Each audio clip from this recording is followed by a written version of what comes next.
Il est difficile de parler des différentes mouvances qui ont nourri le discours du FLQ sans évoquer la pauvreté extrême qui a marqué l'histoire d'une petite ville de la rive-sud de Montréal, ville Jacques-Cartier. Les frères Paul et Jacques Rose de la cellule Chénier, qui enlèvera le ministre Pierre Laporte, y sont nés. Pierre Vallière y a passé une partie de sa jeunesse et brossé un portrait saisissant de cette misère dans Nègre blanc d'Amérique.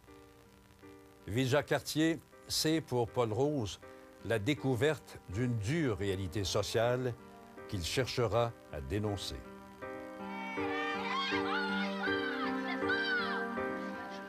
Paul Rose, si on essaie de refaire votre parcours, très, très jeune, vous avez été sensibilisé, vous, à la pauvreté dans un coin sur la rive sud de la rive de Montréal, qui était Ville Jacques-Cartier. C'était vraiment la misère, ça? La ville même, la ville Jacques-Cartier, était un peu un dortoir ou un ghetto, en quelque part, dans la mesure que, bon, il n'y avait pas d'eau, il n'y avait pas d'égout, il n'y avait pas de rue, pas de trottoir, pas de rue en asphalte, je veux dire, non, des rues en terre goudronnées. Mais, par contre, on a été très heureux là-dedans, les enfants, Martin. On a vécu ça avec une grande liberté, on peut dire. C'était une période très difficile, dans la mesure que... difficile dans le sens que, au niveau des besoins élémentaires, de se nourrir, de se vêtir, tout ça, c'était beaucoup plus minimal. Moi, je me souviens aussi, beaucoup de maisons qui brûlaient parce qu'il n'y avait pas de pompiers. Les pompiers, comme il n'y avait pas d'eau, il y avait seulement un camion à réservoir qui se vidait assez rapidement. Il n'y avait pas de bonne fontaine. Alors, donc, les maisons, quand ils brûlaient de but en blanc. Alors, j'ai perdu beaucoup d'amis comme ça. J'en ai vu, là, calcinés aussi, sur la rue de la Salle en particulier, là, je me souviens, de voir les enfants brûlés, calcinés dans leur lit de métal.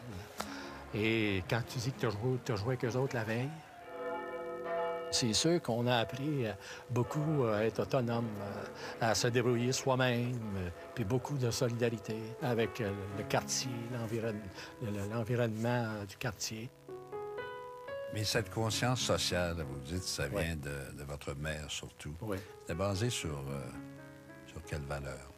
Bien, la solidarité. Une solidarité de quartier. Une solidarité avec d'autres jeunes de notre quartier, avec d'autres parents.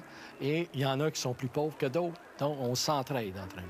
Alors, c'est des éléments comme ça qu'on apprend dans la misère, si on peut dire, à se tenir ensemble, coude à coude, parce que on s'en sort par nous-mêmes. C'est comme ça, on réussit à s'en sortir par nous-mêmes, malgré les beaux discours des politiciens, des curés et tout ça. On s'en sort par nous-mêmes. Alors, parce que les solutions, on les expérimente nous-mêmes. Un petit peu plus tard, vous êtes retrouvé au Collège Sainte-Marie pour poursuivre vos études classiques. C'était pas courant dans notre milieu d'aller à un collège classique. J'allais étudier à la bibliothèque municipale.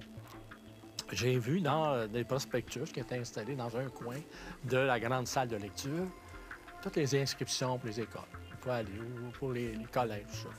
Et là, je me suis mis à lire ça. Et là, j'ai vu le Collège Sainte-Marie classique. On pouvait rentrer là sans avoir fait les 4 premières années. Okay? Donc, pas de latin, pas de grec. Ça nous faisait peur un peu, ça, nous autres, dans les milieux populaires, le latin et le grec, là. Déjà que contrôler la langue française, c'était tout un défi. Et c'est comme ça que je me suis ramassé au Collège Sainte-Marie. Et ça m'a donné, c'est sûr, beaucoup d'outils. Les collèges classiques de privés deviennent publics et que les instituts de technologie, d'instituts étatiques qu'ils étaient, deviennent publics à leur tour. Au milieu des années 60, les universités sont ouvertes. Les polyvalences sont ouvertes. Et tous les fils et filles d'ouvriers et d'ouvrières se ramassent là. Les jeunes, et tous les jeunes étaient pas mal contestataires. Okay? Puis c'était pas dur de contester à cette époque-là, dans la mesure que les règles qu'il y avait avant de société étaient tellement là, fermées.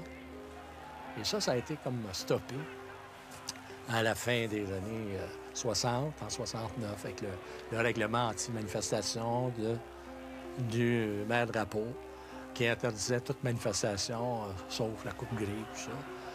De ce genre de répression stupide, c'est ce qui a amené, entre autres, le FLQ. Parce que nous, c'est sûr que on voyait que tout ça, c'était fini. Donc, tout ce qui était efficace ne marchait plus. C'était quand même des années où qu'on n'a pas vu passer d'une certaine façon. On y pense plus aujourd'hui, mais ces années-là nous ont formés, effectivement, aux dures réalités de la vie.